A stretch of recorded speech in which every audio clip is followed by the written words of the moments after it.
There, all that for nothing. Oh, shake it up. You made it. You made it. Oh, here we go. Get it all. There it is. A nice pop. I care about you as a person, Ditto. so I want to talk to you. Yeah. This is just Wayne's World. Somebody there, we're just talking. Sound okay, good? Cool. Yeah.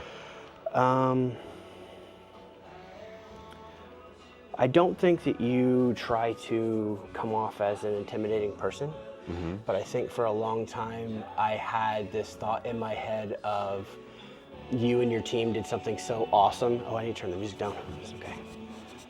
I'm sorry, can we turn the music down a little bit? Thank you.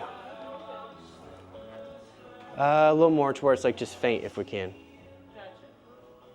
That's perfect, thank you.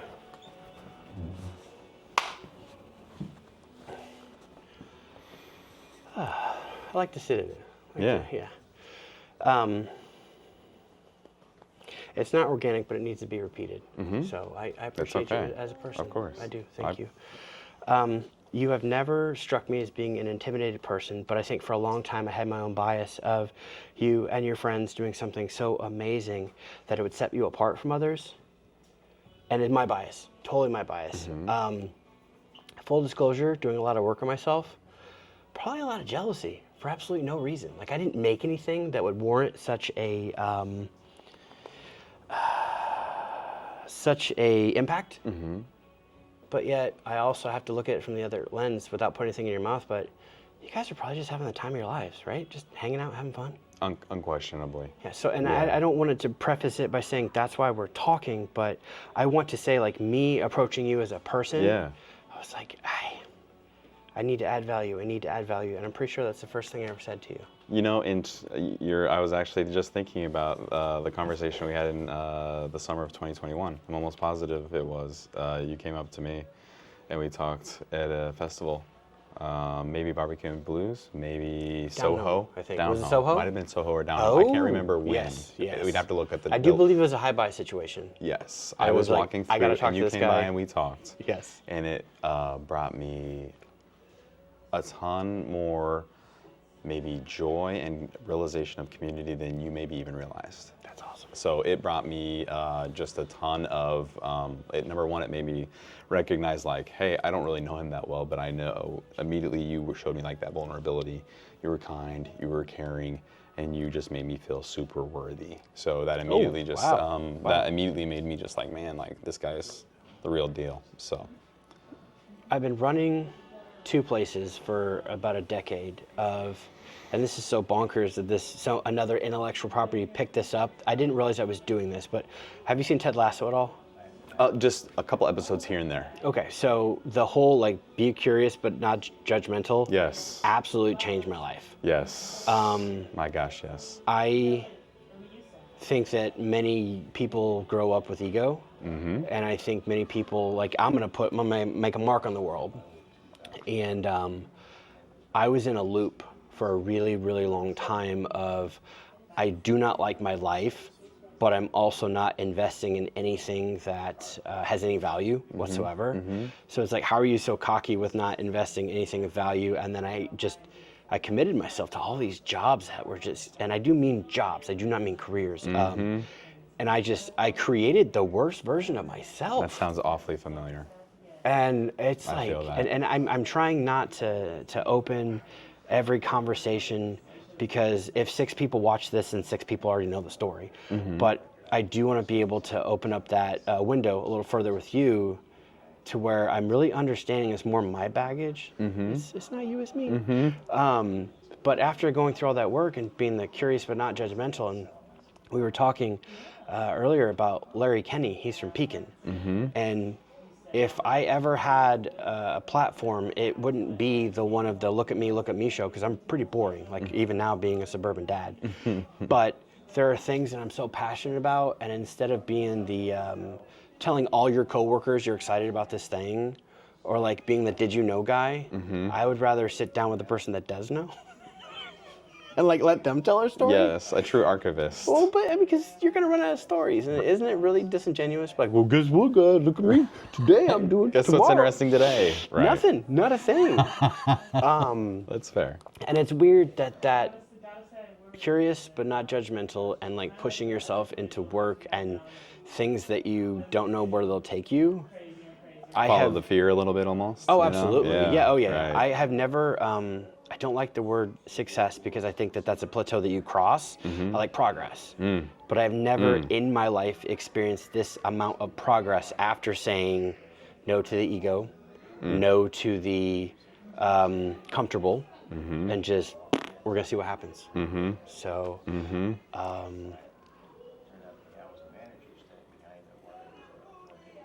I want to choose my words very wisely. Sometimes the first reaction isn't always the best, so I'm processing.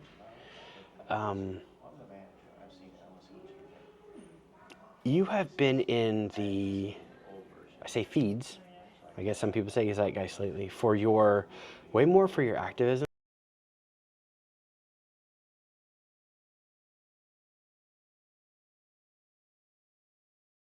And everyone has this and everyone has that, but I feel that you've thrown yourself into it and it's really inspiring. Did you want to share some about that? Yeah, sure. I mean, I'm involved with the Sierra Club, which is a environmental organization, does advocacy, legislation, organizing. You know, we helped close some coal mines here, or coal towers here in Springfield that were proved economically unviable. They were also polluting our community in a serious way, and you know, they were passing on rates to ratepayers, and you know, we were able to do some interesting things there, including you know, fighting a Hillsborough coal mine right now that's trying to do some ugly things, and shutting down a 1,400-mile pipeline coming from South Dakota to Central Illinois, to, you know, a lot of different things that are really important to helping fight to lower Ameren's rates. Just passed last week. You know, showing up and advocating for what's right is important to me.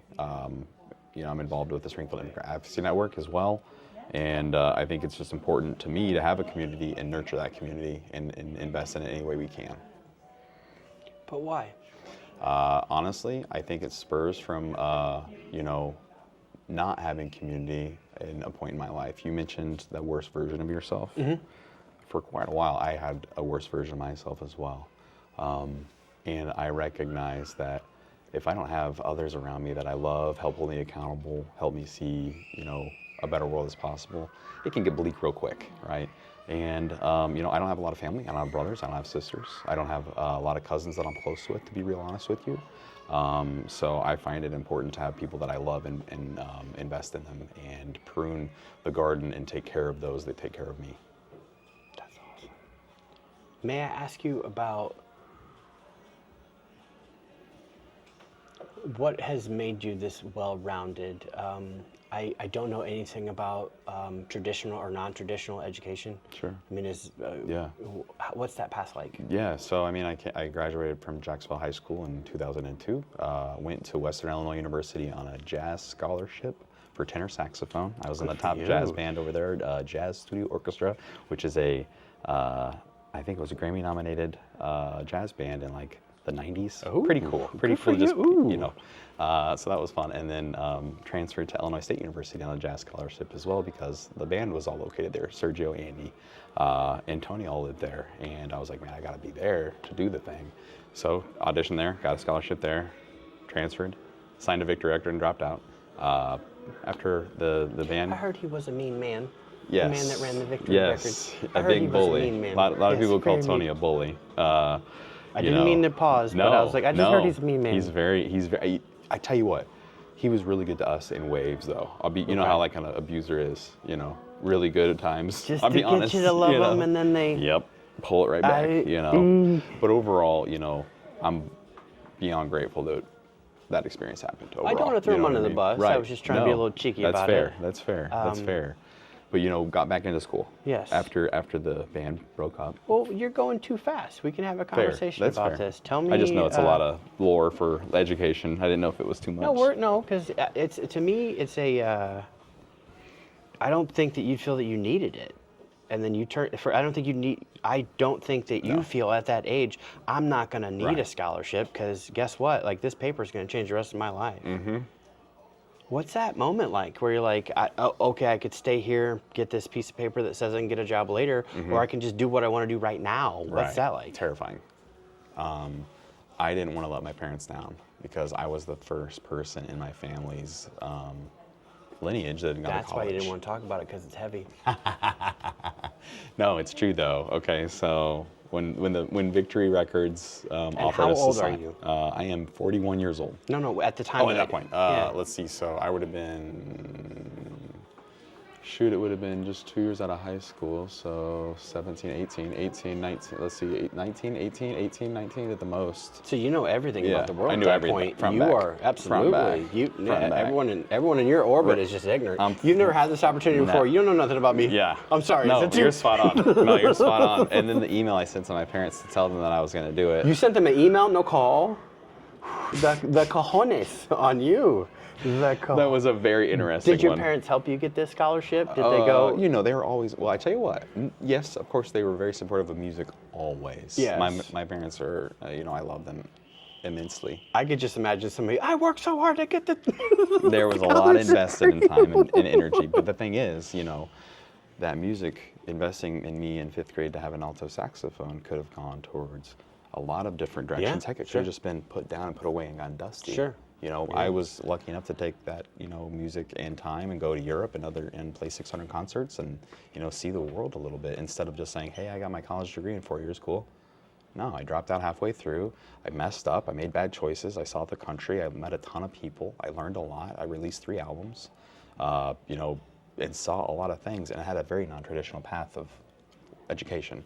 You know, once you know, the highs, the lows, the coolest possible things and the worst possible things to see were all experiences I had during that very short time, honestly. And then getting back into school to make the folks feel, you know, valid as well. You know, when the band did break up, I did get back into school and got my bachelor's degree to make them feel very worthy as well. You know, I moved to Springfield, went to UIS, loved it, got a quick degree, literally just got the quickest degree I could.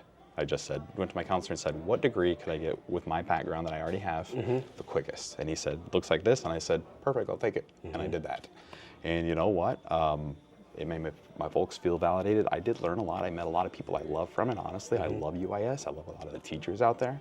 Learned a lot of great stuff. And I recommend anybody that's in Springfield to take classes out there. There's some incredible professors out there that I actually even met after going to school there that I admire and still email and talk to this day. I want to inspire you to take a breath because you are running really, really fast. Sorry. I'm here to learn about you, to share your story, and you sound like the man from the Micro Machine commercial when I was growing up. Batteries not included. You can't hear yourself, but you are just running like Forrest Gump through the whole country. I just feel like everything. I'm being annoying with it. Why? I don't know why. I invited you to have a conversation right. because I want to celebrate your art, but full disclosure, I'm raising children, and I don't want those children to emotionally invest in anyone if they are not great people, and that's investing first in the person and then their art second. So True. I am essentially going backwards and Tarantinoing the whole thing and saying, Retro you know engineering what? That person is really kind, but they're also an amazing X or a Y or a Z. I appreciate that. So you have no reason Thank to run you. Thank run you. fast. Thank you for that. I really appreciate that. Thank you Take for the a level breath. set. I'm going to ask some more questions. We're in really good shape. You Perfect. might not realize this, and this is something that I have learned along the way, that when you are tired of telling your story, someone's never heard it before.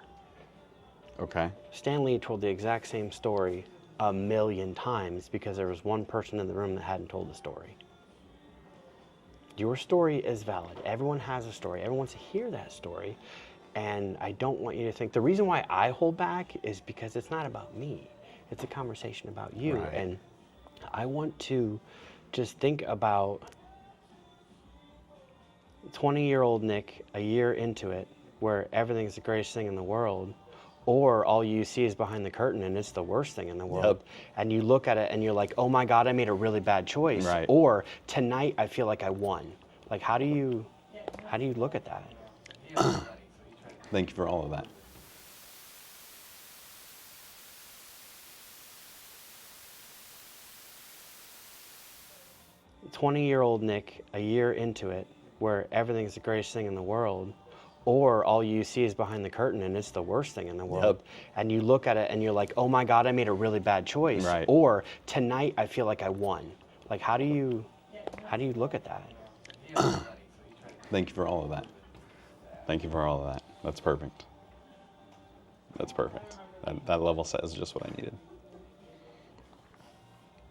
Can you expand on that? Of like, hey, we were here, we had a great time, and just because you got to be psychologically like, I rule the world at that age. Oh, That's yeah, what I'm I was asking. invincible.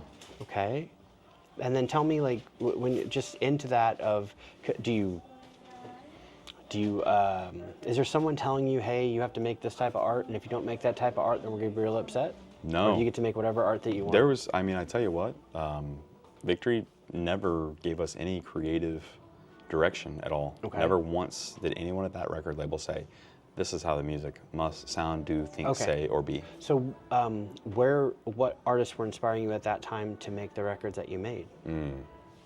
Like, I want to sound like these drums. Yeah. I want to sound like those Oh, guitars. yeah. Because I feel that was a crazy landscape at that time where all of these genres were like melding together. Yes. And this is bonkers. I didn't realize this until 20 years later of how much Park's music was a love letter to American football. Oh, I'm like, I just love Park. Yes. And then I'm like, oh my God, like this other band that like influenced the band and you like the band, you go down the rabbit hole. Yes. So that's why I wanted to ask you about what did you listen to say, hey, like this is what I want to make in the basement for my friends. And then if it gets somewhere that's great, you know what were the influences? Okay, so sonically, I would have to immediately say Park. No Signal, that album, I remember hearing it in Brent Surratt's car at the Park CD release show that I played when I was in an old emo rock band called Early August. I played saxophone in that band. And we listened to the No Signal album out in the parking lot, and I just felt like I had never heard a local band have, I was a child at that point, 16, 15. And I had never heard something of someone I knew sound so incredible. And I didn't know, now I know, not then at all. I just maybe knew who they were, for instance. But I'm telling you, that hit me hard in the chest. That coupled with Andy Wildrick having toured with Park, this is an interesting aspect of how we were connected to Park.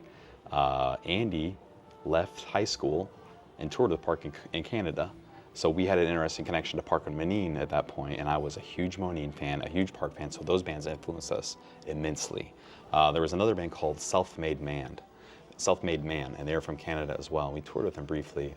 Very DIY, incredible punk rock band that we just admired, and I learned a lot from.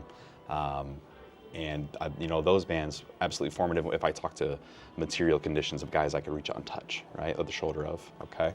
Now, if I have to talk about bands that sonically inspired us even more, it would be Hey Mercedes. It would be American Football. You can hear a love letter to American football on our first full-length record.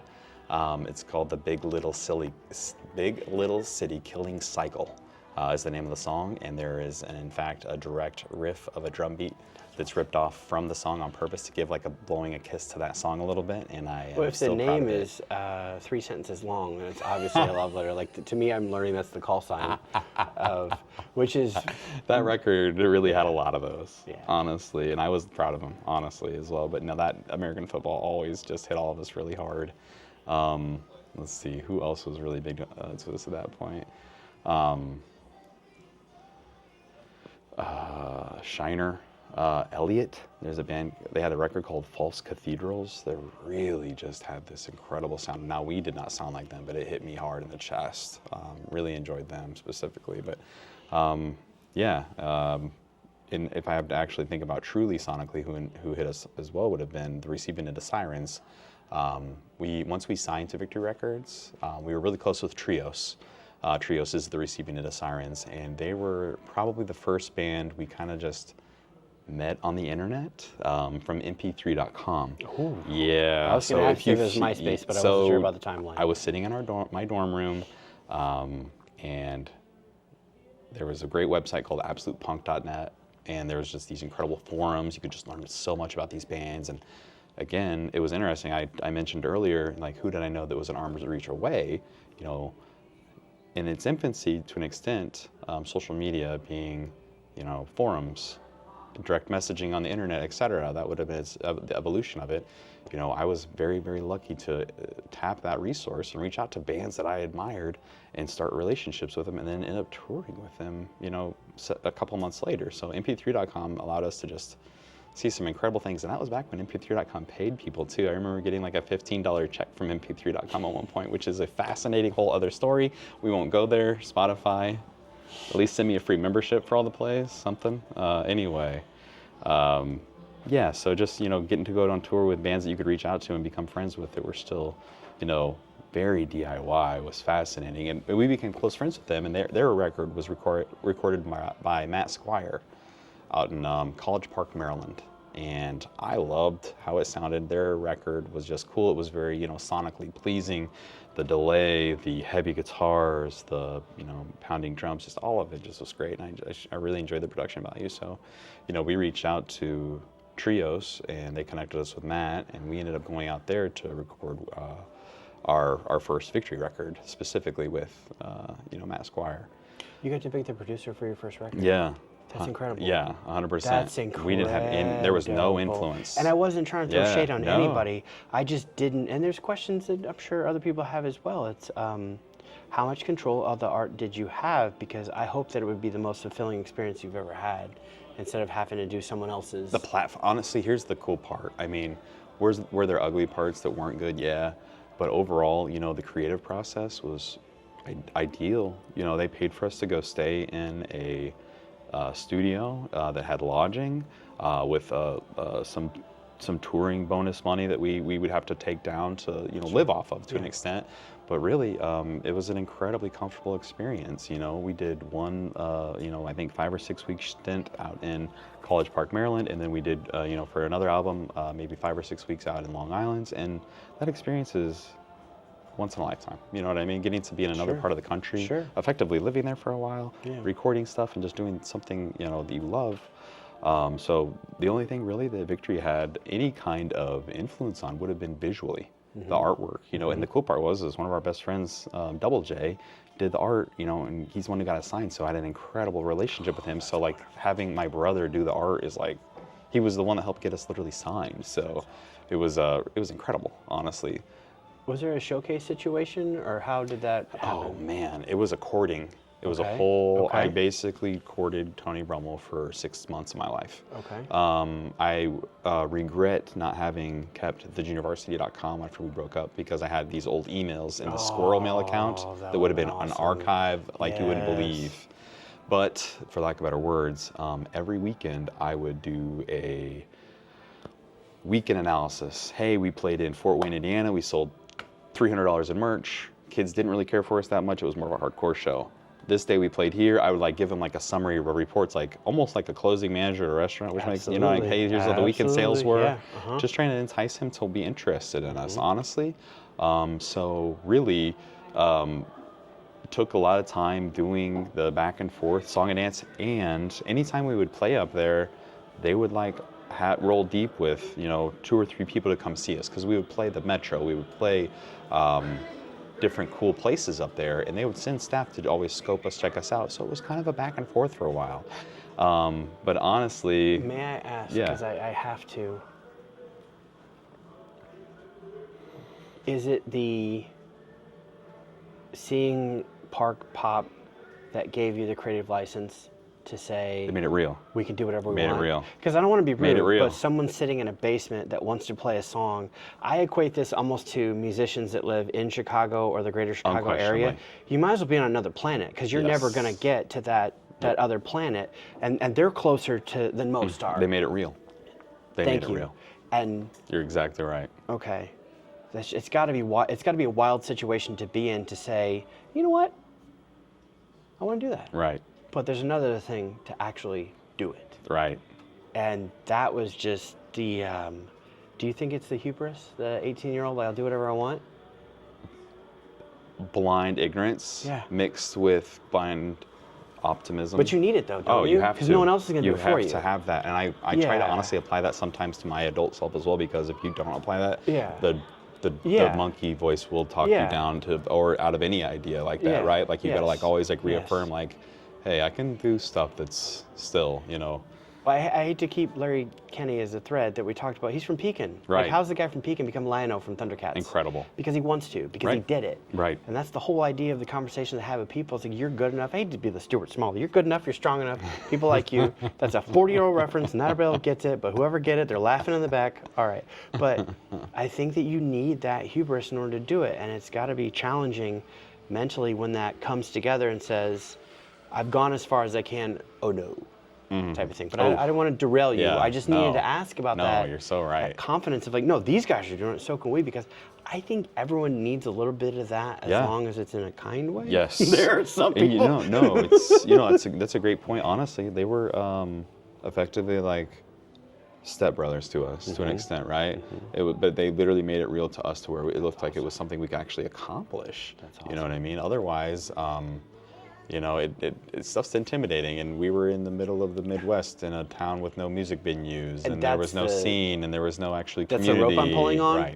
Right. So we had to kind of help orchestrate that. Because you're from Jacksonville, Illinois. Jacksonville. And not exactly a booming music scene. I also hate to bring up my kids all the time, but I'm explaining to my son. He's like, how come all the stores are made in New York? How come all the movies are made in New York? I'm like, you got to look at this beautiful skyline.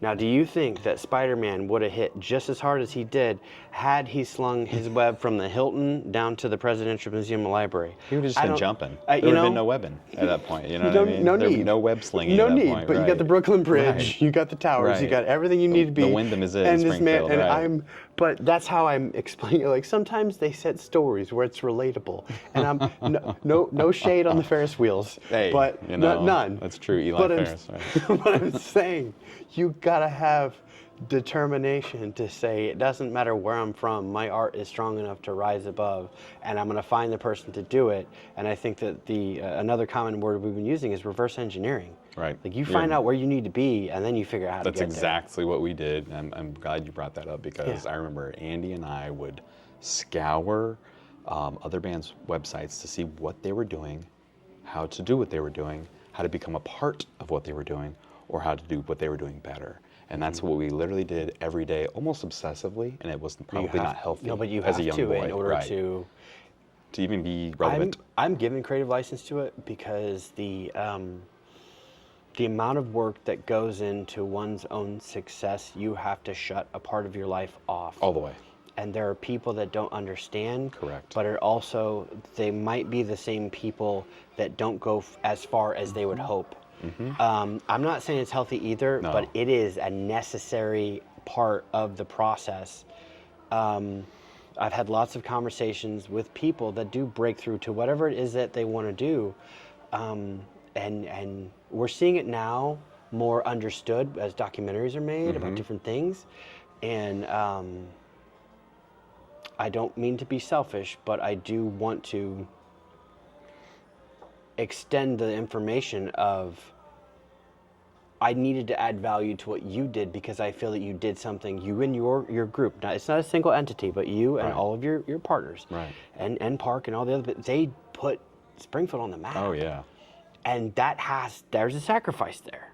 And that needs to be acknowledged, because then other people get to live in other worlds that are quote unquote relevant, because that this thing exists, happened, and that thing happened, and there are people everywhere doing wonderful things. But if nobody hears about it, then it's hard to celebrate. You're exactly right. It's like that.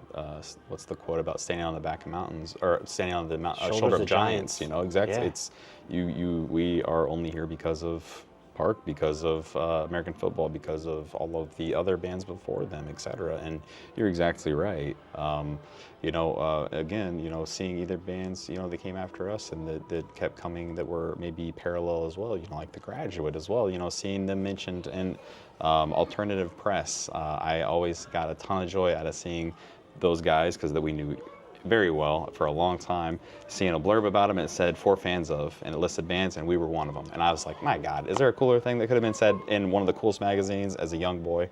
Like, that hit me hard. So that is very poignant. I think that's a word. Yeah. Or I think I use it in the right context, so I have to ask my wife. She always corrects me on everything.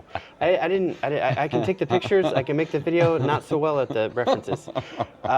But I love my wife. The wordsmithing She's the still could use producer word. of my wife, and I don't mean like making mine, but making sure I don't do the bad stuff. Hey, fair. That's she's fair. like, not a great decision. Great decision. Go with that. Let's do Hey, it. you know, we need a little help. I do, absolutely. But this week, or last week rather, I had something really fun that I shared, and part of the reel, the audio was "Sit and Sink" by The Graduate. Okay. Of you don't want to look back, and I'm of course I'm botching the lyrics as we're talking, but you know, we don't want to be older and look back and what we would have done. Right. And that phrase has been so relevant to me with not investing in the education and formally and not doing all these things. But the only person, if I do whatever thing I want to do, the only person I'm hurting is me. Right. You have so much to lose, but I don't.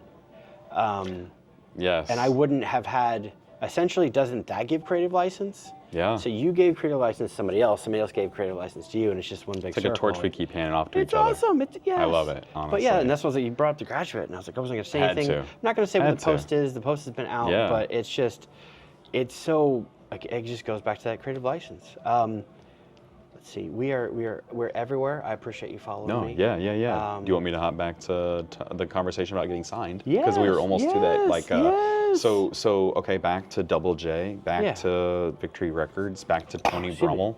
You know, as some folks know, at the height of the emo renaissance, I suppose, they're not, I guess it would have been, Victory Records was a very relevant band. Yes. You know, Thursday, Yes. Taking Back Sunday, Hawthorne Heights, A Day to Remember, Hate Breed, Bad Brains, lots of cool stuff, and you know, emailing back and forth with Tony. You know, one day, and this is an interesting story that I've not told in many places.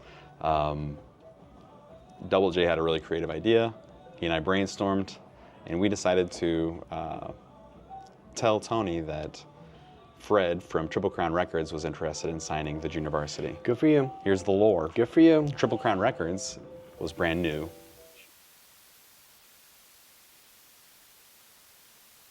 Good for you. Here's the lore. Good for you. Triple Crown Records was brand new. Sure. Brand new and Taking Back Sunday at the time were the height of their battle. Yes. They hated each other. Yes. The labels hated each other. Yes. And it was an interesting leveraging point mechanism. Sure, absolutely. So while that might be toxic, that's encouraged in business. Haven't you heard the stories of the comedians that call as their manager and say they're Oh. not? Evil Knievel, very, very quickly. Jarrett Seltzer, Houston Calls. Did, He did the same thing. He was their booking agent, but wasn't their booking agent. very quickly, it's my understanding that Evil Knievel wanted to jump the fountains in Las Vegas, and he called as his promoter, and he said, "Hey, I got a deal for you. We're going to bring this man. He's going to jump the fountains." And it's my understanding that Evil Knievel actually conned not only the media, but also the hotels in order to give him creative license to do this. Brilliant. And he created the entire thing by saying, Brilliant. he called the news and said, there's a man that's going to be on a motorcycle that jumps over all the fountains. Incredible. And Incredible. I mean, but Honestly, you I only mean, got to do it once. and it worked, you know? You just take big swings. You take, So we emailed, Yes. Tony, and said, or I emailed Just Tony so rather, you and know. said, "Hey Tony, I just want to Yes. let you know it's been a pleasure talking to you, getting to know you. I wanted to great. let you know that Fred from Triple Crown has extended an offer, and we believe we're going to move forward." The next email, not 10 minutes later, when can you be in Chicago to sign a contract? Got his ass. good for you. Good. Got his Don't ass. push me, pull me. Don't push me, pull me. Don't. Oh, that is incredible. So leveraging that feud and getting into the that's so hemisphere was a very interesting, like I said, mechanism. But it's not that you didn't deserve to be there. Sure. It's I not agree. that you No. had anything stopping you, but all of a sudden, you know, me and this girl, we're gonna go out. I know we've been talking for a long time, me and this person, the world that we live in, right? You know, I love vibing with you. I think the kids say, we've been having a great time, you know, but, you know, it's been like 2 months. I think, you know, I'm ready to take my relationships to the next level. We're just gonna go out for the weekend. And pulls up right in front of your house. No, no, no.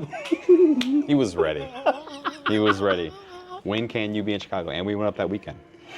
I have to ask, because that's very similar to getting another job, but then like going back to your employer and saying, hey, Yeah. I'm gonna need some more money. What you got? Or yeah. Right. Was there any resentment at all, or was it just like this was a stunt and it worked? Oh, I mean, we had been talking to other labels as well a little bit here and there because Okay. we were still kind of at a very All right. approachable point Yeah. for a lot of different groups, but Yeah. honestly, none that we were as interested in Yeah. as the biggest. But it was also the scale and Right. the reach. Exactly. And Historically, at that point, the All-Stars were on it. Victory was the biggest independent Yeah. record label in the United States. They Yes. had distribution that had albums in Best Buy, Walmart. Ringtones at that point were still a thing. So it was a very different ecosystem, for lack of better words. Great. But yeah, that was a heck of a email. So, trying to think, we got a lot to cover, and I want to be very careful about it, and we'll, Yeah. make things work. Sure. How close with the band members were you as friends before you just left? Because I don't know anything about the lore of everyone that was in the band. Yeah, How close yeah. were you with everyone before you just left? Before we joined and Like, had started. you been playing like your whole life together, and like this is what you want to do, or you just pick the best yeah, players? not at all. It was really kind of an all-stars kind of deal, in my opinion. So there was an old band that Andy and Asa had been in called Winner Takes All with Gabe Looker, who actually ended up playing bass for Park. Also Tony Peck was in Winner Takes All. So Asa, Andy, and Tony were in Winner Take All. And then Andy decided they parted ways with Gabe and started the JV without Asa. So then it was Andy and Tony. Then a couple guys from Jacksonville that were just kind of in the band for the summer, maybe played 3 concerts, I believe. And then I had met Andy just by going to local concerts. I didn't know him that well. I knew he was really talented. I admired his guitar talent, but truly didn't know him from anybody. Played with him a few times, started getting, a little more attention through concert offers here and there, and replaced him with, replaced one of the local guys with Sergio Coronado. So Sergio was in a band called Fallen Star from Danville, which would have been like more of a hardcore punk band with some really great guys from out there. So Sergio joined on guitar, another gentleman left, and then Asa joined on bass and vocals. So that's when it really came to be who we were for quite a while, actually. That would have been the first year or two, year and a half of the band, probably easily. And then we had the addition of Chris Birch. Chris Birch was in Vote Toby. And these are all regionally pretty successful bands that were pretty cool. So it was almost, in my opinion, like all-starish kind of local community group. None of us really were that close. We all had maybe met in passing, played, like I played with a band called Early August at that Park show, and that was Brent Surratt and a bunch of other cool dudes, that Steve Odom and his brother Corey Surratt, and by playing with those guys at some concerts, I had seen Fallen Star, I had seen Winner Takes All, I had seen all of these groups, so I knew him just a touch, and that was kind of how we originally did come together, was just through the scene. So does it ever become like best friends then a job, or a job and then best friends? I don't assume you're best friends, no, but I'm just trying to say, boy. because you have to work together in order to, and then if there's all these egos that Great are all question. different, and like we have our own Great agenda, question. but shouldn't your agenda be to be signed? Yeah, great question. So, yeah, we all got along really, really well. Especially when we first started, we had a ton of fun. Just a ton of joy doing it. There was such a neat. It was a neat time to do that, specifically because of how special underground concerts were, VFW halls were, DIY concert series in general, seeing the little handbills. I still have a ton of them in my house. I've archived those things because I kept them, and now I have them in little leaflets and all that kind of stuff, just because it brought me a ton of joy. Yeah. And that's a very niche history that really doesn't have much coverage at all on. So it's something that brought us a ton of joy doing, and going to different communities all throughout the Midwest, like going to Vincennes, Indiana, and playing in a VFW hall on a Halloween, and Asa and I dressing, or all of us dressing up, and the VFW hall weren't very receptive to us. It was us in June. And I remember being pretty disappointed they didn't like us. But you go to another concert hall the next week, and they love you, and and that's just a part of it. And it was an interesting process, just learning the ups and the downs of the local DIY communities. Yeah, but aren't and you giving something to them that they don't ever see? Essentially, there's like, and I won't be rude, but there's like 6 kids that live and die for this, right? Right. And like, no, it's happening in my town, and this is my thing, and this is my scene, and this is ownership. That promoter, that crew, that production company, whatever, all the different and like for instance, Burlington, Iowa, we had a really great history up there. Specifically, we got on a ton of hardcore shows. We played with Silverstein the week they signed to Victory Records in Burlington, Iowa. And I remember just being, smitten with Silverstein by meeting them, learning they had signed to Victory, and they were just super nice dudes, like some of the nicest guys, super kind Canadian men, and just like friendly as can be, and seeing them thrive, that like gave me again arms reach away, like, oh, cool guys can do good music, do good things, makes it real. Again, once you have a good example, it allows you to see, man, I could do that. That's like, so I think it's again important to remember how important that touch and mentorship can actually be, even just by being nice. But back to the question about specifically, were we friends? Absolutely. I think the recognizing it was a job was about 6 months into signing to Victory Records, and being just like, oh, like we are playing 210 concerts this year. Like it was kind of like, oh, I can't really have a real normal life anymore. I can't have healthy relationships. I can't have to each other. A job. Right, exactly. And that's whenever it really, it's hard to identify the feeling that you would sometimes have, but it was sometimes just like a very interesting disassociation we would have to do just to like get through some of those like van breakdowns in West Virginia, the merch getting shipped to Georgia, our passports, our green card, our work visas not being allowed in the United Kingdom when we were on tour with the Straylight Run and the Spill Canvas. All of these, like some of the things that like we had no control over that were just like very hard for young dudes to process, and just kind of like, being like, what are we doing? Like, what am I doing with my life? Does this even matter? When we're showing up to a concert in Connecticut and playing for 17 people, we're still getting paid maybe $100, $200, and just being really like nihilistic, for lack of better words, about it, and being like, what am I doing with my life? Maybe I should have gone to college. Should I have done this? Should I have done that?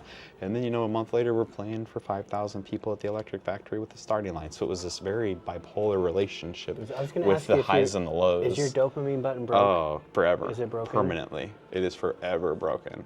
And that, having that hard pendulum swing of those highs and lows really made it hard to think, oh, we're doing it, oh, we're not doing it. Like we'd think we were, and then we weren't, and then we were, and then we weren't. And it was just such and it wasn't that we stopped, it was just kind of like, it's interesting when it's truly just an intrinsic,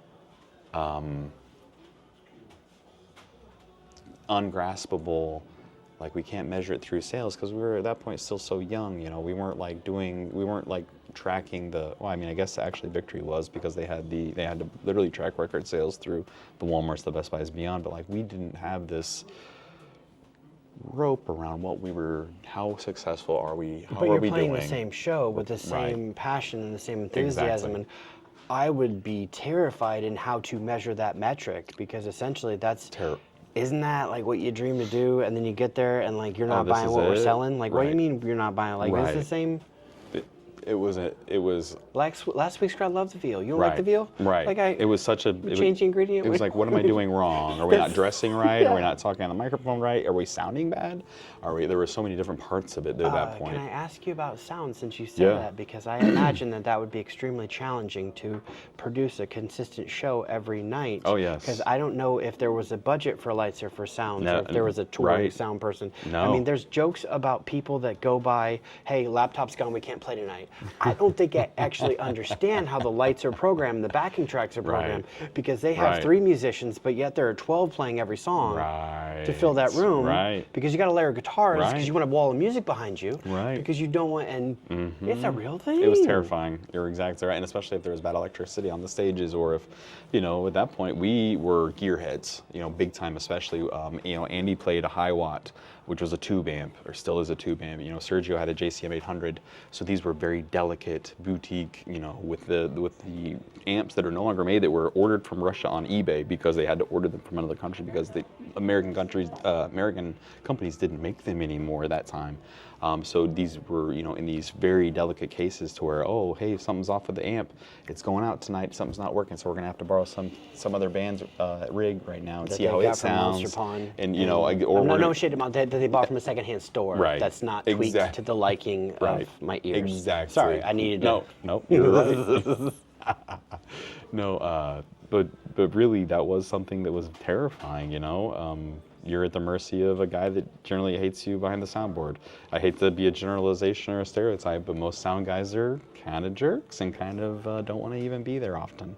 Was there ever a talk of hiring, like someone to come with we you? had some guys go with us here and there, not very often, just because of the expensive. cost. Yeah. You know, we weren't making any That's a money. fifth $100 a person night. that- Come on, bro. Like, who's gonna eat? yeah, We're you not can't eating. eat You out. know what I mean? So You're already eating off the dollar menu. Exactly. Oh, sardines! I remember having oil spill stains on my jeans from sardine cans.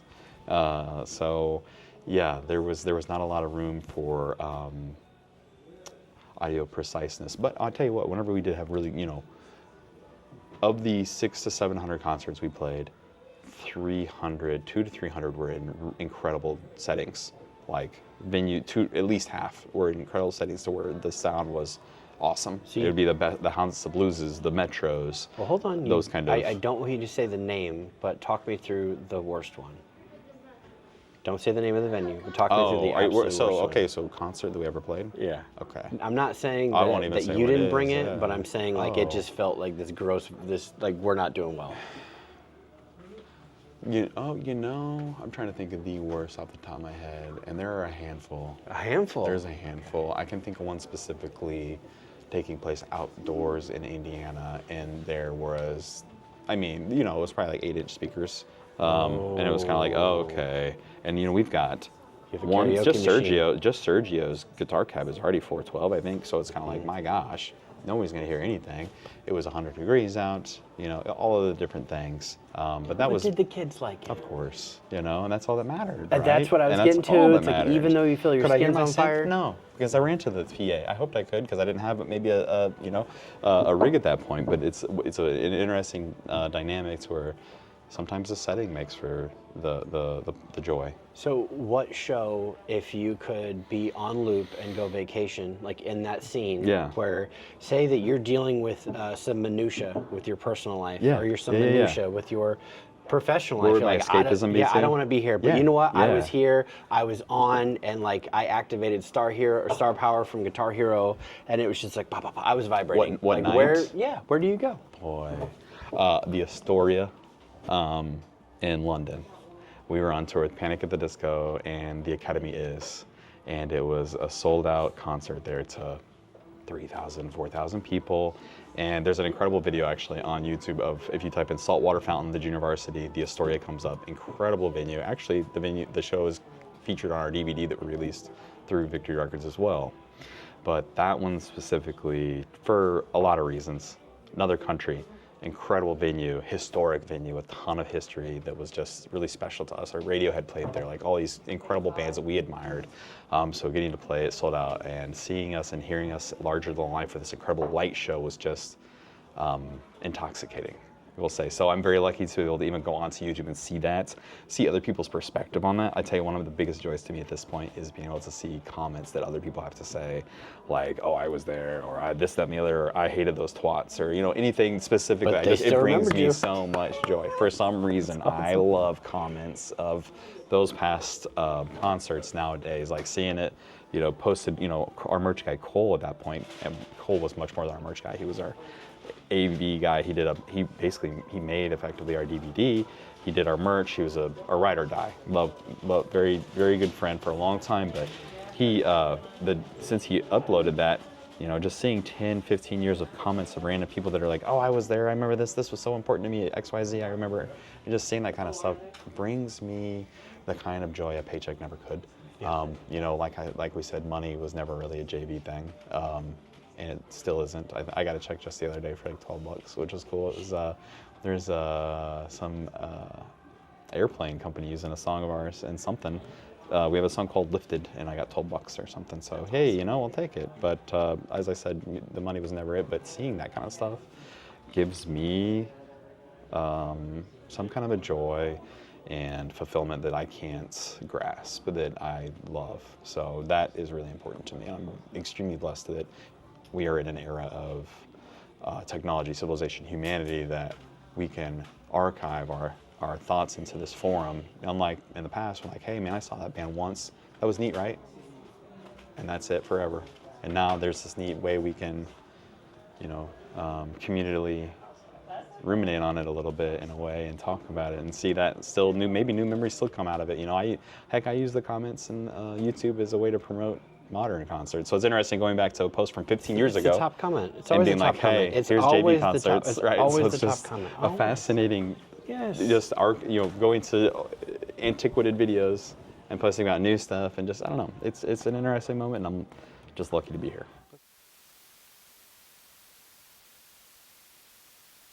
But that's the corner of the street that the people want to see you on. Right, exactly. And that's what's really cool about living in this digital age, where you can scream all that you want to people that don't care. Right. And you can't make them care. Right. Something that I've seen more often than not is just the, I'm sure that there's a stronger term for this, but people will see it and they'll just go right by, just scroll right by. Right. And it window shopping almost. It almost has become a norm where this type of quality of work or quality of art is just expected. Mm-hmm. And they're like, oh, no, right. I saw that. Yeah, that's how it is. It's like, but you poured your heart and soul into that. And I have noticed, I'm not an expert on anything, but I work very hard on the stuff that I do. And for me, the way that I can tell if people are enjoying it is if there are no negative comments.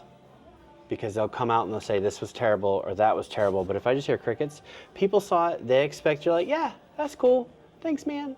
And I like to think that, well, and the whole motivation for doing silly videos, I've been doing them recently, not self-promotion, but I know people are uncomfortable right now. And I know that I saw myself 10 years ago in a job that I hated, in a situation I couldn't stand. Yeah.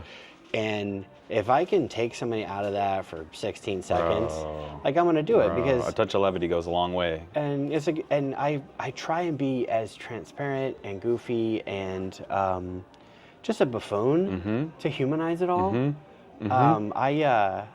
I'm getting to the point where I'm such and such less self-conscious. I haven't talked about this. I was shooting a wedding, and I was talking to the couple, and I was eating at a restaurant that I never eat at, and there was a baguette sandwich, and I ripped into a baguette, and it ripped my tooth out. No. Oh, it's gone. Yeah, my canine, it's gone. Don't tell me it was Panera. I can't say, but I thought about it like this, and I went to the dentist, and I've always had bad dental. Sure. It's a genetic thing, but yeah. I went to the dentist, and it's like, okay, so the crown came out, it's going to be $2,500. Ooh. And I'm like, I could either buy a Honda or I could buy a tooth. Right. And I'm going to get it fixed. But then I thought about it, and I was like, wait a minute. Gold tooth instead. I was like, oh, no. I was like, if I run away from this and stop production, then I'm essentially noticing my own vanity. That's all it is. And it also might make someone else uncomfortable. But if I'm just like, yes. It is what it is. Right, you're like, so I'll get it fixed when I get it fixed. Right. But I want you to know. Or even don't. Well, and it's like, I want people to know that, like, it's okay. Right. Like, we live in a world right now where people don't have anything. Right. And I can't be that upset about this thing. Right. Or run away from it. I've always ran towards everything else. Ever the dumpster fire, I've ran towards anyway, so why not now? When it gets there, I'll get there. But, like, I'm supporting a family. Right. And that is an entity in itself. Right. And as fate would have it, the invoice for the wedding was exactly what it would have been for the tooth. Oh, wow. However, my wife was going out of town on business, and I was like, I can either have a tooth implanted in my mouth today, or I can spend 5 days with my kids and not worry about anything. And to me, I want to be present. Yep. Because that's why I applied for the job. Like, I want to be a dad. Yes. And yes. I hope that when you see and others see, my intention is I batch production because I want to put stuff out, but also politely, like, I want to spend time with kids. Yeah. That's but smart. I want it to mean something. Yes. But I worked really hard, and I'm like, hey, honey, can I have this afternoon or this evening? And it's not a permission thing. Sure. It's a, how are you? Can I Right. check in with you? Right, Are you feeling all right? If I go make this thing, is it going to affect us at all? Absolutely. How's your bandwidth? How you doing? Yes. And she's like, A little go. checking in. Yes, Yep. go. And I do this stuff. And again, like if people scroll by, that's totally fine. Right. But the point somebody comes in and just X, Y, or Z, like I love to kind of jump in front of it and say, how you doing? How's your day? Rather than, Right. because that's not gonna help anything. That dog don't hunt. No, but I'm like, that upset you?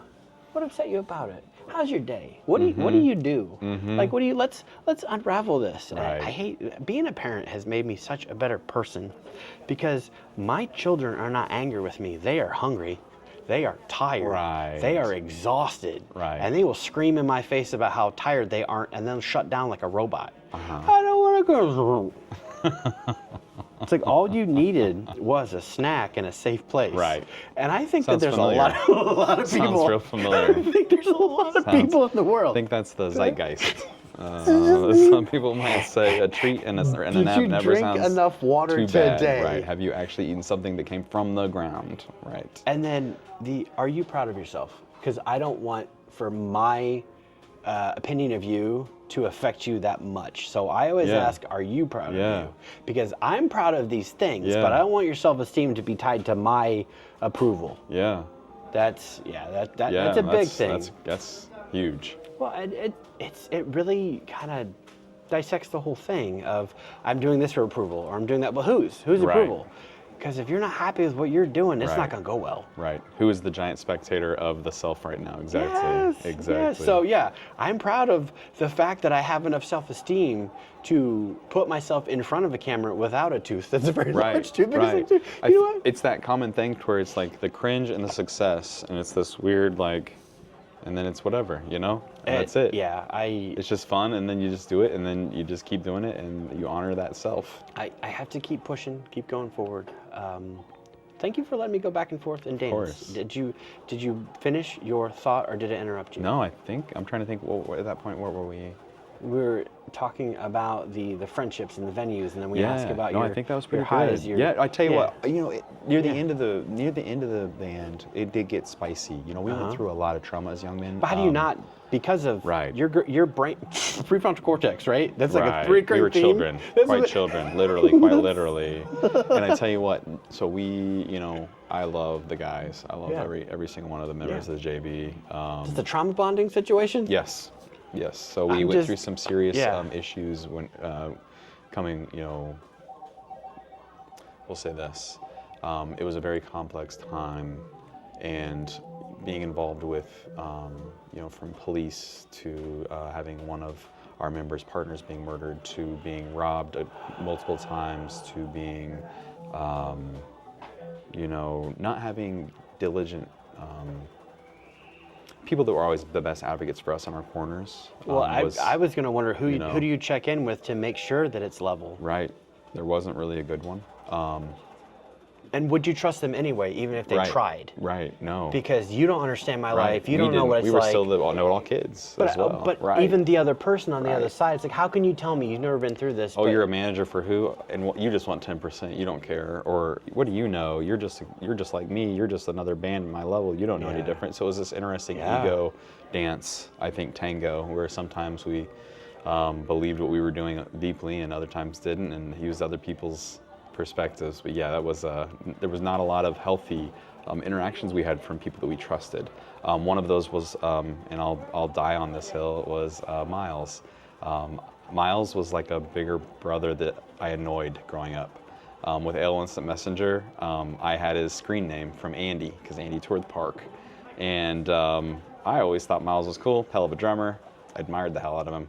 And I'll tell you, one thing about me is that I'm persistent and resilient. And I would message Miles and ask him his questions about anything and everything that had to do with vehicle, merch, drum equipment that we needed to order, cymbal sponsorships, how did Park get this tour, who did you use for that, all the different resources. And he was always there for me. I felt like I always was annoying to him, and I know I was. Miles, I love you to this day. but I know I annoyed the hell out of you, and I think I still do, and I always will.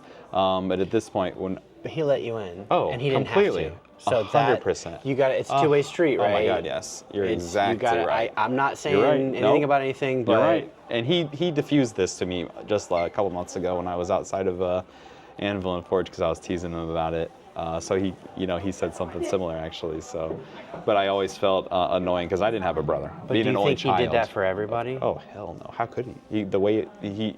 And I tell Such you, a genuine. No, you're yeah. exactly so right. You think I get paid to wear these shirts? Right. Like no. No, Like we're no. in a local business, Oh, doing a local my thing, gosh. a local everything, to where like we're out here, like hi, we're out here, we're Right. doing really cool stuff. Right. Like this isn't just The going best. to the corner of whatever. Like this goes to YouTube and everybody gets to see it. And I'm hoping Right. that all of the bands that he has worked with and all of the entities, that's a Right. whole thing. Yeah. I feel that we all have a loyalty towards the people that help us get where we need to Unquestionably. go. I tell you, Yeah. it's you saying that Miles T-shirts. We've used them for not every, but a majority of the stuff I've done in my adult life, even after the band, for any organization needing T-shirts or any kind of printing need. He's always there, and he's one of the best ever. It's a great feeling when you're mature enough to understand that you don't need to get in for free, that you actually buy the thing. Right. And then not only do you buy the thing, but you're also an advocate Right. for the thing. Yes. There's not a better thing that I'm more proud to do than tell other people about people that I love what they do. It's there's just like so, exactly hey, let me take care of you. I'll get you in. No, I want to buy this, especially if you're a local entity. Yes. 100 And times yes. Guys, Yes. like, oh, I'm on the list and I do this. It's like, yeah, but what have you done for them? Miles was it for us, honestly. Yeah. Lad was too, but Lad was like less in touch because honestly, Lad was more dialed in maybe with the creative process, and Miles was more of the operations. So he was more like me. He was more of me in the band at that point too, because that was more of my focus was more of that aspect of it. So really, it was hard to trust anybody's take on anything. Was the label out for us? Was the manager out for us? How long did they need you for?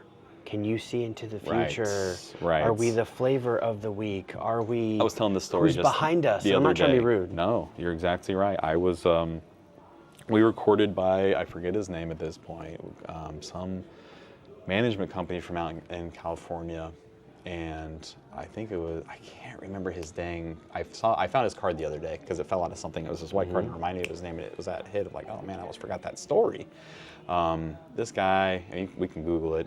He was the manager for Nickelback.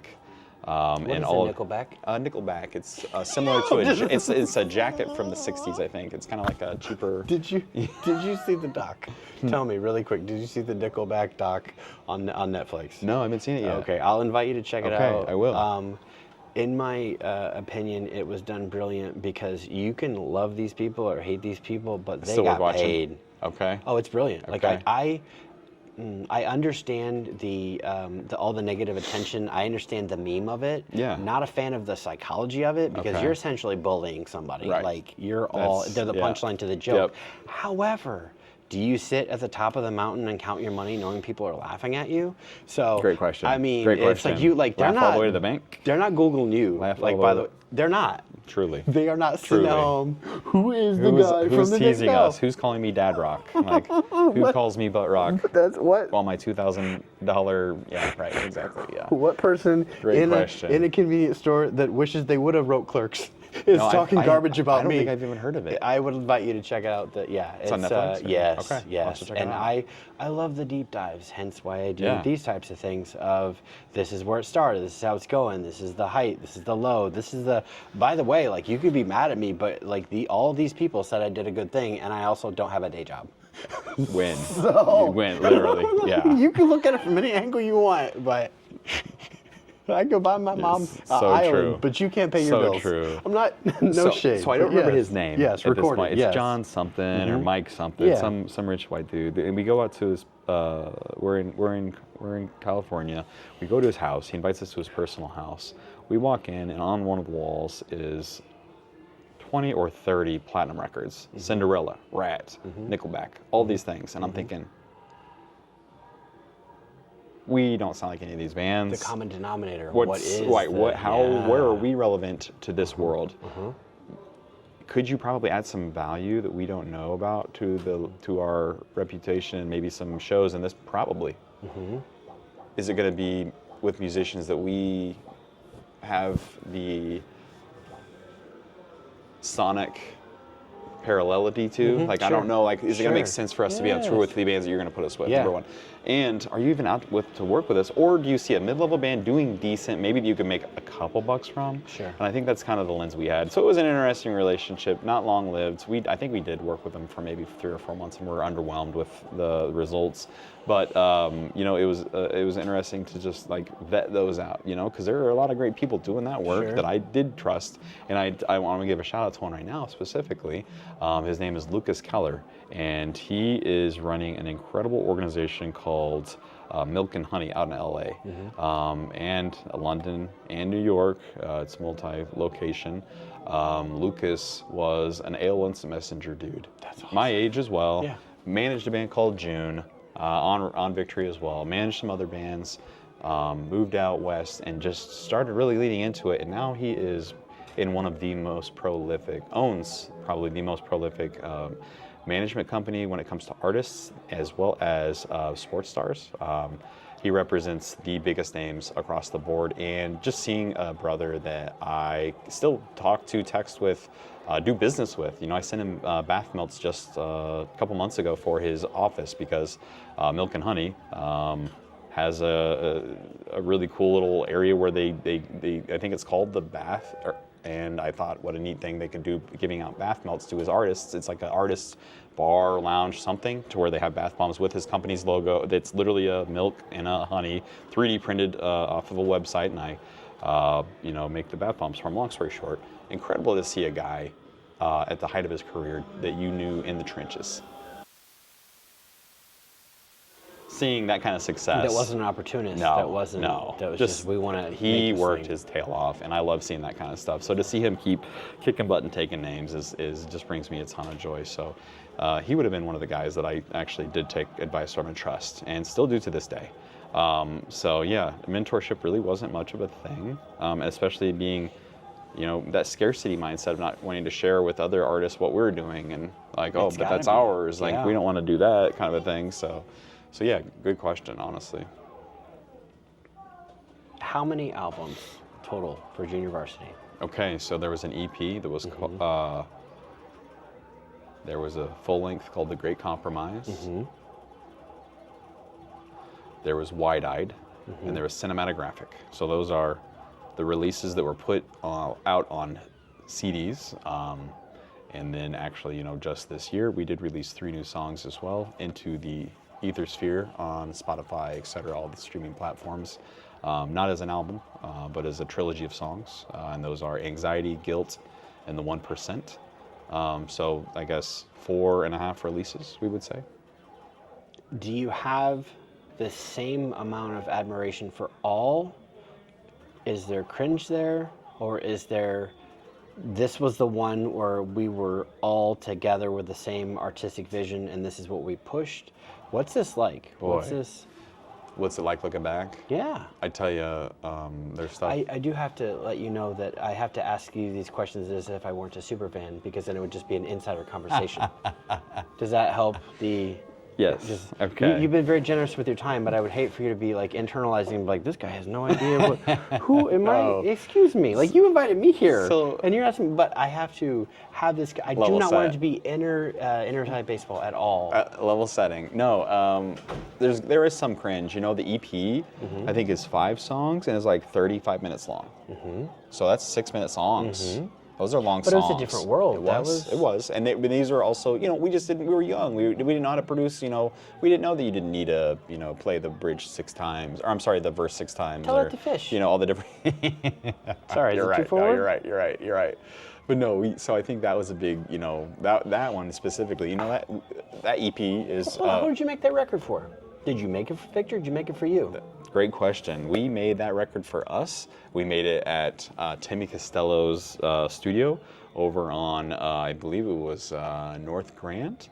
right next. It would be located So next why to does it the matter? cigar Those songs are gonna be 12 aficionados. minutes for all you Right. want. You're They're gonna be exactly 12 minutes. right. That don't matter. You're exactly right. We did make it on our own budget, our own time. Yes. You're exactly right. So If you want to edit, if you want a radio edit, just give them the CD. Just you Cut you it pick down the yourself. best parts. You pick Cut it the down best. yourself. Send it back to me. It's called a mix, right? That's the cringe right there. It was the length of those albums, of that album specifically, was like something that was kind of like eye-opening, I think, to me in retrospect, because, you know, as we moved on, we were like, you know, the 2.5 to 3 to 4 minutes makes sense for us as well, unless the song calls for it. If we're doing, go ahead. No. I'm still listening. I'm just checking. So that's you know, incredible. if it you know, that eye-opening realization that not all songs needed to have X amount of this, X amount of that. You don't have to follow any Just do it all. construction type. You decide what you want to do, and us going on to make 2-minute and 20-second songs, and going on to make weird little bops. You know. Can I ask, with the 2-minute and 20-second songs? Yeah. Is that worth it to you? Yeah. You can do that. I keep hitting that. Sorry. You're fine. I love wanting more of something. But you were ahead of the curve in that sense, though, because that 3:30 was always like, Right, we got to have it 3:30, here, and that's even because I have been fortunate enough to work professionally in radio and television, and everything is edited for marketing purposes. You got to get there.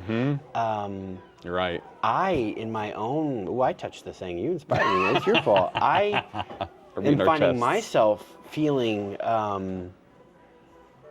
just torn in a sense. I'm sorry I'm interjecting so much, but I'm feeling torn watching tiny videos and hearing tiny songs, but it makes you listen to it again. You're right. It's Isn't that you an got interesting me. hook? You got me. Isn't that an interesting yes. hook? I appreciate it, honestly, because it's a great way to find new music that I do enjoy. You know, I will admit the reels are an interesting way to locate new music. Yeah. But honestly, you know, I always... Always 220. Always with the 220. But it wasn't necessarily always, but like there was a couple that were... I remember that point of our band where I was like, maybe we got to cut these songs down a little bit and make them quicker, make people want more. You cut It was 10 minutes out of it. You said 12. How long? So it was literally... It's interesting. Were you trying to pay for that instrument so you could do your own solo? Is that what it was? You got to pay my parents back? Yeah. Well, I actually, okay. To that note, I worked for a nursery in Jacksonville growing up, and I had to work Turner Tree Service, family owned. And if it rained, I got the day off. Okay. Otherwise, I was there every day of the week. Yeah. And that was to pay for my saxophone, Good for actually. you. So I had Good the for joy you. of, you know, my dad didn't believe that I would play, right? And I wanted to do it, and maybe it was either out of spite that I wanted to prove him wrong, or how about I wanted to play. I don't know, maybe it was a mix of the two. Well, that question was asked out of spite because you know that there are some people in this ecosphere like, those kids had everything. Right. Look at their Right. equipment. Oh. It's so, you used the word boutique earlier. So I had to put a pin in that and say, we're going to justify the fact that they had boutique, but also it was self-made and self-done. 100%.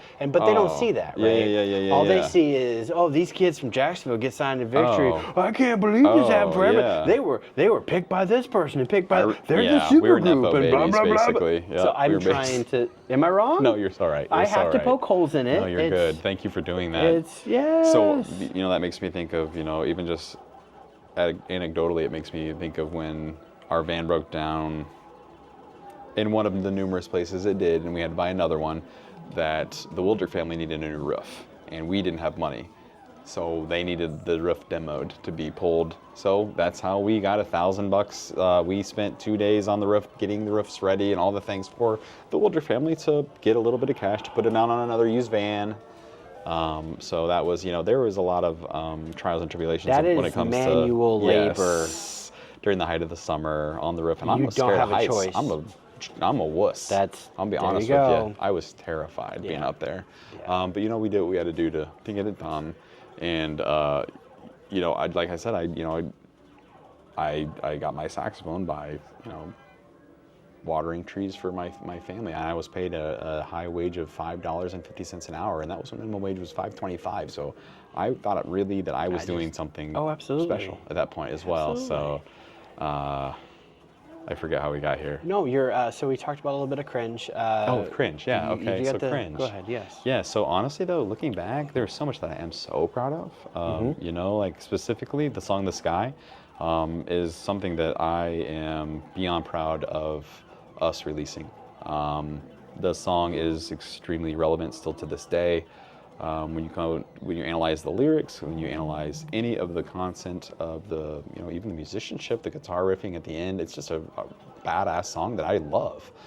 It talks about war, it talks about minimum wage, it talks about the police.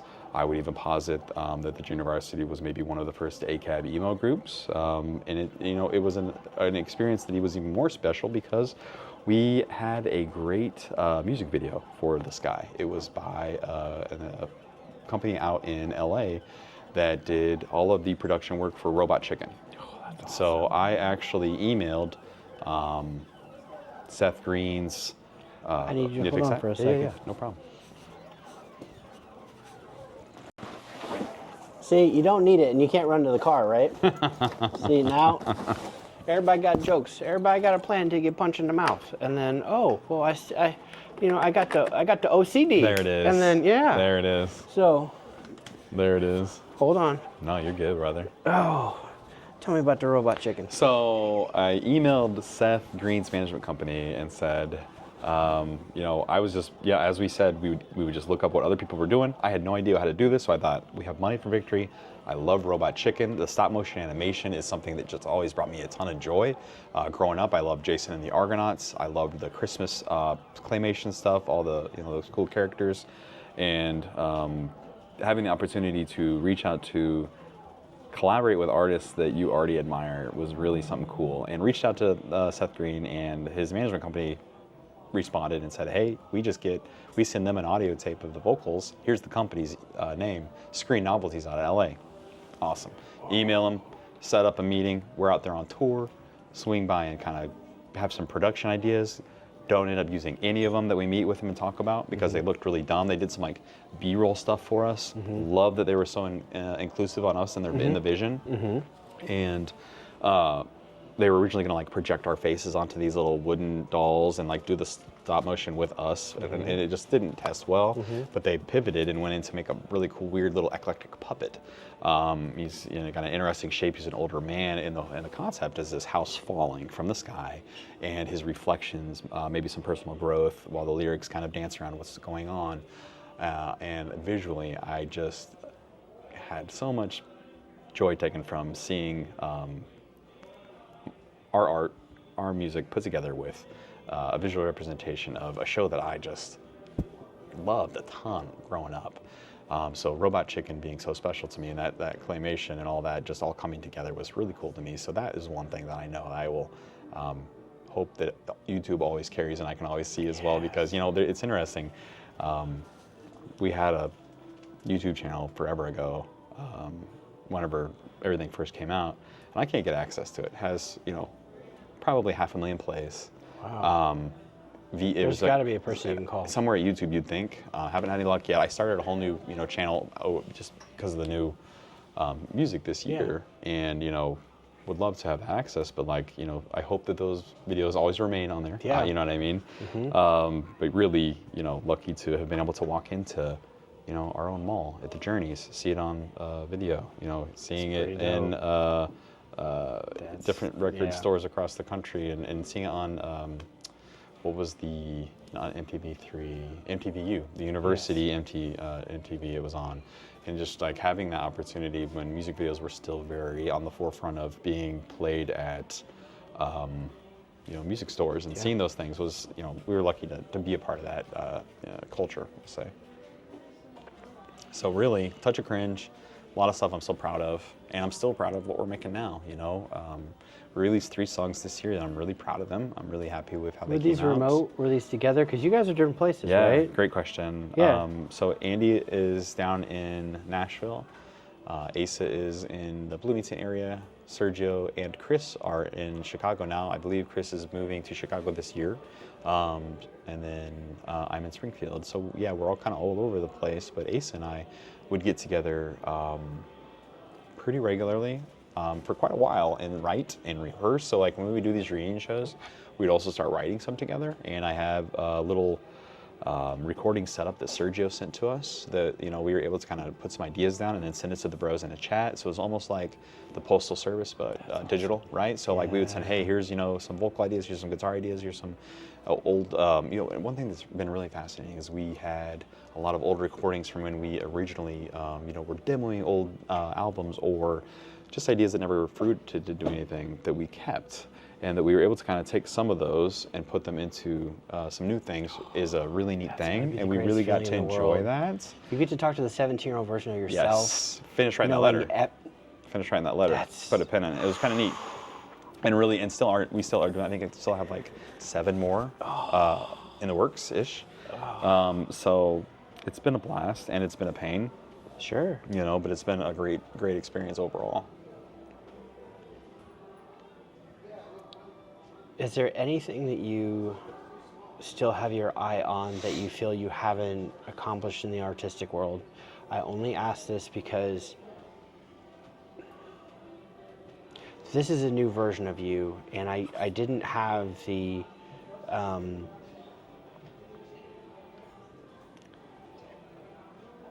our paths never crossed, and I would not make them cross because I think that's very rude, that's very opportunistic. So I did not know the version of you, but from what you're telling me, much like all of us, we're just growing up and trying to figure out what we're supposed to do and be the best versions of ourselves. Right. But I feel that you've accomplished a lot in this journey of this completely different turn of just being this outspoken activist. I think you've done a lot of great work. Do you still think that there is all of your goals artistically here, or do you think you're enjoying it more over here? Because it's like a blend, right? Yeah. So that's a really great question. I get a ton of joy by threading the two. Yeah. I think I am allowed to do and enjoy playing, at Taste of Randolph this summer. I'm lucky to be able to be going on tour with Park this winter, and I'm lucky to be able to go advocate for lower rates of gas rates from Ameren, and I'm lucky to be able to go help, fight a coal company in Hillsboro, and these things bring me the energy and wherewithal to do that. Maybe the anger I have about thinking about a multi-billion-dollar coal company wanting to increase a wall height in Hillsboro that could potentially cause the entire city to be uninhabitable for 1,000 years and cost billions of dollars to clean up and never remedy, that anger and having that spite, of those CO2 pipelines that are 1,500 miles coming here. Maybe sometimes they play off of each other. Maybe the music doesn't represent I'm talking about a CO2 pipeline, but those songs are called Guilt and Anxiety and the 1%. And maybe I'm not talking about exactly every single thing we're talking about, but they all influence one another in deep, deep ways. A lot of our music has always not just been traditional indie, Midwestern emo rock.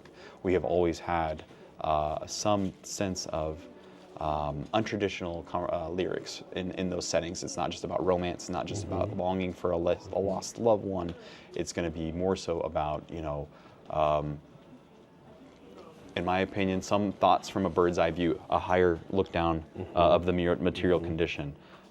So I think those experiences that I take part in influence the art, and then it allows me to have the energy when I am for instance, taking off a long weekend in November and playing, those 3 concerts fills my cup in a big way, and I'm lucky to be able to do that. And then it gives me the energy to then go back into those trenches of those things that I care about for the working class, for people in poverty, for immigrants, for people that are oppressed in general. So it allows me to fill my cup in a way that lets me be this creative and then also be a principled individual that wants to improve life at least a little bit. I never want to marginalize anything that you've done, and I don't want to say it's insignificant, but I do feel that you're in the strongest timeline because you have all of these perspectives, and it's not just motivated by, what it's motivated by because you've been through all of this world experience. Right. I almost feel, just from the outside looking in, like the bonus version of you is the rock star. but like the real work is being done other places. Yes. And you get to escape into this world, and I don't mean like a bad escape. You're so right.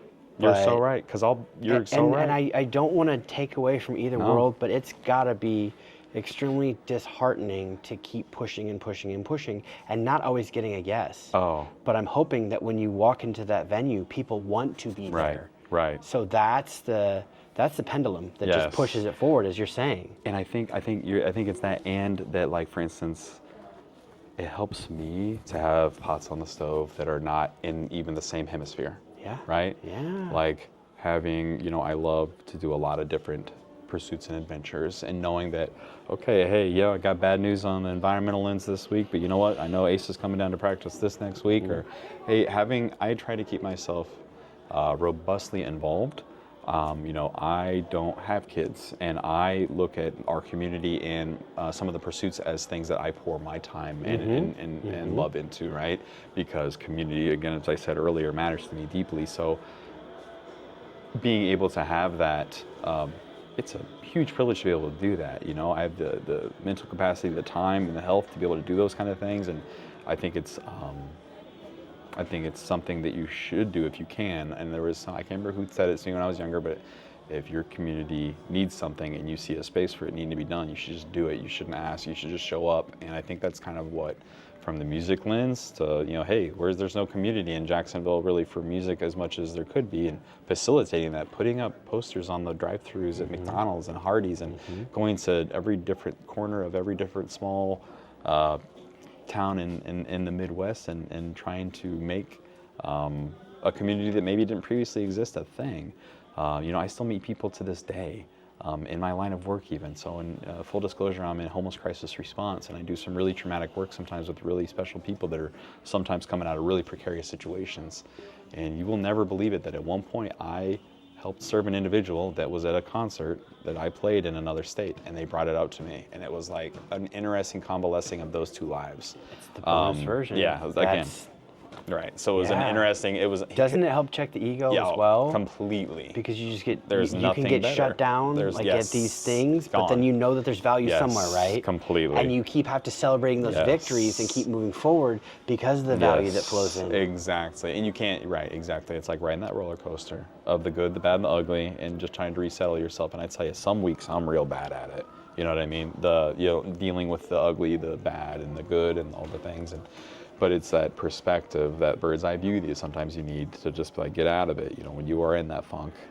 So you're exactly right. I think it's truly that the community advocacy and community and environmental work, etc., allows me to really fill my cup to do, the music stuff. And I love that it's something, it's kind of a love letter here and there. Like, I love that we're playing 4 concerts this year, and we played 3 last year, and we played 2 the year prior, just here and there, just a little great hobby. I'm lucky and extremely blessed that all the dudes are still alive and healthy and able to do it as well. My gosh, I think I've lost like 5 or 6 friends this year. So it's like so easy to realize how delicate life is and how lucky I am to be able to still see the people I love in New Jersey, Jeff and Ramey Cullen, and see people when we go up to Chicago and see folks that I've not seen in a decade, and think, my God, like, I love, just you all survived. being here.